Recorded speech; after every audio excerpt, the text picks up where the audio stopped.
নমস্কার সবাইকে, কেমন আছেন? আশা করছি সুস্থ আছেন, ভালো আছেন। আমি কাকুলি চলে এলাম আজকে চিংড়ি মাছের একটু অন্যরকম রেসিপি নিয়ে। সবসময় নারকেল দিয়ে চিংড়ি মাছের মালাইকারি রেসিপি তো আমরা খেয়েই থাকি। তো এইভাবে একবার বানিয়ে দেখুন, জাস্ট মুখে লেগে থাকবে। তো আমি দেখো চিংড়ি মাছটা পরিষ্কার করে নিচ্ছি। লম্বা দাঁড়া দুটো চাইলে রাখতে পারেন বা নাও রাখতে পারেন। তো আমি এই দুটোকে একটু সাইড করে দেবো, দিয়ে কাঁচি দিয়ে চিংড়ি মাছ পরিষ্কার করে নেবো। ছোটো দাঁড়াগুলো এই যে ছোটো দাঁড়াগুলো কেটে বাদ দিয়ে দিতে হবে। আর এখানে ছোটো পাগুলো যে আছে এগুলোকে কেটে বাদ দিয়ে দিতে হবে। আর মাথার দিকে এটাকেও কেটে বাদ দিয়ে দিতে হবে। লম্বা সোচার যেটা আছে কেটে বাদ দিয়ে দিতে হবে। আর পেছন দিকে এইগুলো কেটে নিতে হবে।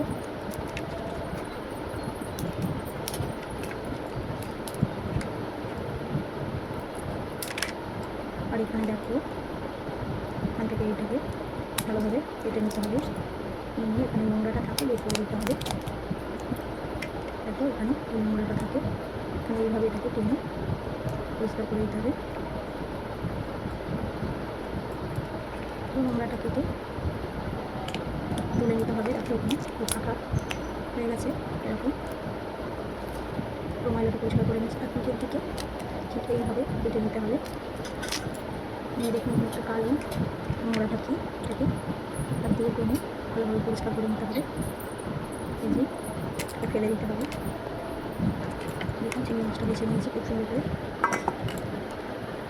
তো দেখো এখানে পরিমাণ মতো দিয়েছি লবণ আর হলুদ আর লঙ্কা গুঁড়ো, কাশ্মীরি লঙ্কা গুঁড়ো। তো এটাকে ভালোভাবে মিশিয়ে নিতে হবে লবণ হলুদ লঙ্কাটাকে। চিংড়ি তাকে পরিষ্কার করে রেখেছি চিংড়ি মাছগুলো, এগুলোকে এইভাবে ম্যারিনেশন করে নিতে হবে একটা একটা করে। দেখো একটা একটা করে ভালোভাবে হাত দিয়ে ম্যারিনেশন করে নিতে হবে। সব জায়গায় ভালোভাবে লবণ হলুদ মিশে যায়। এইভাবে সকল চিংড়ি মাছ গলদা চিংড়ি তিরিং বিরিং, লম্বা দাঁড়ার করতাম। তো দেখো গলদা চিংড়িগুলো এইভাবে একে একে কড়াইতে দিয়ে দিতে হবে।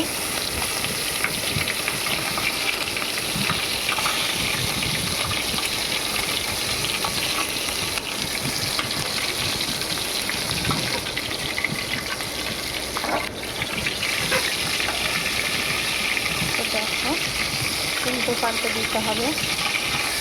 বড় বড় যেহেতু চিংড়িগুলো আমি দুটো করেই ভেজে নিচ্ছি। দেখো কত সুন্দর কালারটা এসেছে চিংড়ি।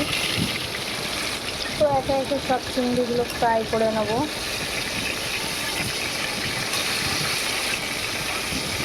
দেখো কত সুন্দর সব কালার চলে এসছে।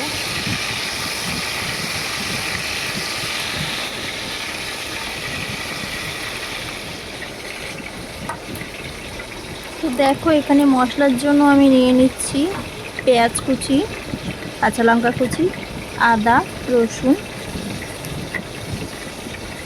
তো সবগুলো একসঙ্গে পেস্ট করে নিয়েছি। নিয়ে দেখো চিংড়ি মাছ ভাজা তেলটার মধ্যে মশলাটা দিয়ে দিলাম। দিয়ে মশলাটাকে ভালো করে কষিয়ে নেব। যতক্ষণ না মশলা থেকে তেল ছেড়ে যায় ততক্ষণ মশলা কষাতে হবে। মশলা ভালোভাবে বাজলে তবেই রান্না সুন্দর হবে। তো এখানে আমি দেখো সর্ষে নিয়েছি দু রকম, অল্প অল্প করে সাদা এবং কালো সর্ষে দিয়েছি, আর কাজু বাদাম আর টক দইটা নিয়ে রেখেছি ফেটে। এখানে দেখো কথা বলতে বলতে মশলাটা ভাজা হয়েছে, কত সুন্দর তেল ছেড়ে দিয়েছি দেখো। আর ততক্ষণে কাজু আর সর্ষেটা পেস্ট করে রেখেছিলাম, তো সেটা দিয়ে দিলাম। দেখো মশলা ওটা ভাজা হয়ে গেলে এবারে কাজু পোস্তর পেস্টটা দিয়ে দিতে হবে। দিয়ে ভালো করে নাড়িয়ে চাড়িয়ে নিতে হবে। তারপরে টক দইটাকে দিয়ে দিলাম। টক দই দিয়ে এবার ভালো করে একটু নাড়িয়ে নেব। দেখো মশলাটা প্রায় রেডি হয়ে এসেছে। তো জাস্ট অসাধারণ লাগে খেতে, অবশ্যই তোমরা একবার বানিয়ে নিও। আর আমার রেসিপিটা কেমন লাগলো অবশ্যই জানিও। যারা এখনও পর্যন্ত আমার চ্যানেলটি সাবস্ক্রাইব করোনি সাবস্ক্রাইব করে রেখো এরকম সুন্দর সুন্দর নতুন নতুন ভিডিও পাওয়ার জন্য।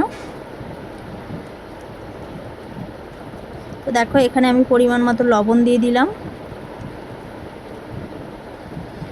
আর সামান্য একটু লঙ্কার গুঁড়ো দিচ্ছি।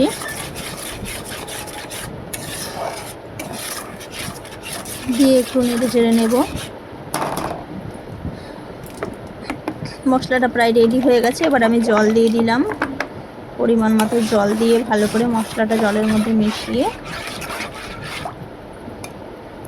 নেব। এবার ভেজে রাখা গলদা চিংড়িগুলো আমি দিয়ে দেবো, দিয়ে একটু ফুটিয়ে নেব।